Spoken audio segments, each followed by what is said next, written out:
গ্ৰীষ্মকালৰ লগত সংগতি ৰাখি পূব হাতীচুঙৰ ব্ৰাহ্মণগাঁৱত বাঁহী বাদন কৰ্মশালাৰ প্ৰস্তুতি। গ্ৰীষ্মকাল হৈছে বছৰটোৰ আটাইতকৈ গৰম বতৰ। নগাঁও জিলাৰ বেবেজিয়াৰ সমীপৰ ব্ৰাহ্মণগাঁৱত অৱস্থিত পূব হাতীচুং সমূহীয়া ভৱনত অহা 11, 12 আৰু 13 জুলাইত এটি বাঁহী বাদন কৰ্মশালা অনুষ্ঠিত কৰা হৈছে। নগাঁও জিলাৰ হাতীচুং মৌজাৰ চমুৱাগাঁও তিনিআলিস্থিত শংকৰদেৱ চিত্ৰকলা বিদ্যালয়ৰ ৰূপালী জয়ন্তী উপলক্ষে মাধৱ কৃষ্টি ন্যাস আৰু হুবাই লাহৰী ব্যৱস্থাপনাত এই তিনিদিনীয়া কৰ্মশালাৰ আয়োজন কৰা হৈছে। ছিকিম কেন্দ্ৰীয় বিশ্ববিদ্যালয়ৰ সংগীত বিদ্যালয়ৰ মুৰব্বী অধ্যাপক ডক্টৰ সন্তোষ কুমাৰ প্ৰশিক্ষক ৰূপে উপস্থিত থাকিবলগীয়া উক্ত কৰ্মশালাৰ ভৰ্তি মাচুল নবীনসকলৰ বাবে 500 টকা আৰু প্ৰবীণসকলৰ বাবে 1000 টকা নিৰ্ধাৰণ কৰা হৈছে। এই কৰ্মশালাত অংশগ্ৰহণ কৰিব বিচৰা দূৰণিবতীয়া প্ৰশিক্ষাৰ্থীসকলে নিশাত থকা খোৱাৰ বাবে সামান্য মাননি জমা দিব লাগিব। সেয়েহে কৰ্মশালাত যোগদান কৰিব বিচৰা ইচ্ছুক প্ৰশিক্ষাৰ্থীসকলে সবিশেষ জানিবৰ বাবে 9101381339 আৰু 9101307538 নম্বৰত যোগাযোগ কৰিব পাৰিব বুলি আয়োজক সমিতিৰ সাধাৰণ সম্পাদক অজিন চন্দ্ৰ বৰাই জানিবলৈ দিয়ে। বটদ্ৰাৰ পৰা মেহেদি জামানৰ ৰিপৰ্ট এনি এক্সপ্ৰেছ। শংকৰদেৱ চিত্ৰকলা যিখন বিদ্যালয় সেইখন বিদ্যালয়ৰ ৰূপালী জয়ন্তী বৰ্ষ আৰু এই ৰূপালী জয়ন্তী বৰ্ষ গোটেই বছৰজোৰা কাৰ্যক্ৰমৰ বিভিন্ন কাৰ্যক্ৰম ইতিমধ্যে পালন কৰা হৈ আছে আৰু আগন্তুক জানুৱাৰীলৈকে বিভিন্ন কাৰ্যক্ৰম হৈ থাকিব। তাৰে সংগতি ৰাখি অহা জুলাই মাহত আমি এটা বাঁহীৰ কৰ্মশালা পাতিবলৈ বিচাৰিছোঁ আৰু এই কৰ্মশালাত ছিকিম চেণ্ট্ৰেল ইউনিভাৰ্চিটিৰ মিউজিকৰ head of the department doctor Santosh Kumar দেৱে ইয়াত প্ৰশিক্ষণ দিবলৈ আহিব।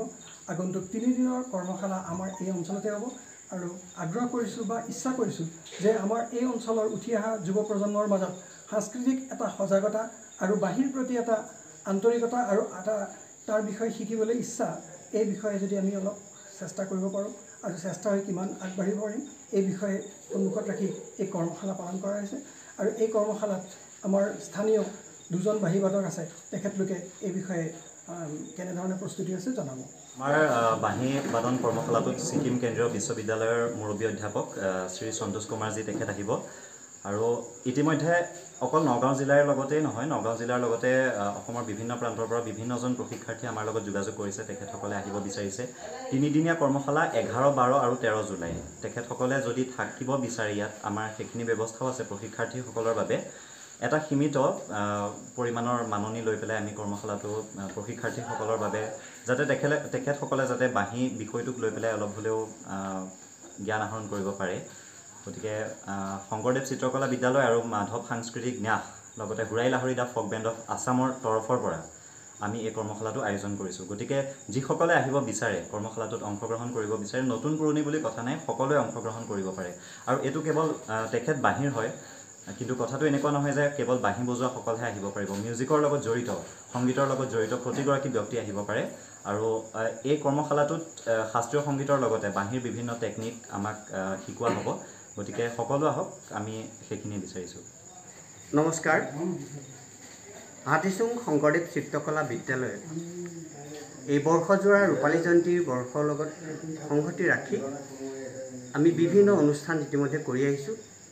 এই জুলাই মাহত আমি প্ৰতি বছৰে আমি এই গ্ৰীষ্মকালীন কৰ্মশালা অনুষ্ঠিত কৰি আহিছোঁ। কিন্তু এইবাৰ আমি বিভিন্ন কাৰ্যসূচীৰ মাজতে বাঁহী কৰ্মশালা এটি আমি অনুষ্ঠিত কৰিবলৈ লৈছোঁ জুলাই মাহৰ 11, 12 আৰু 13 তাৰিখে।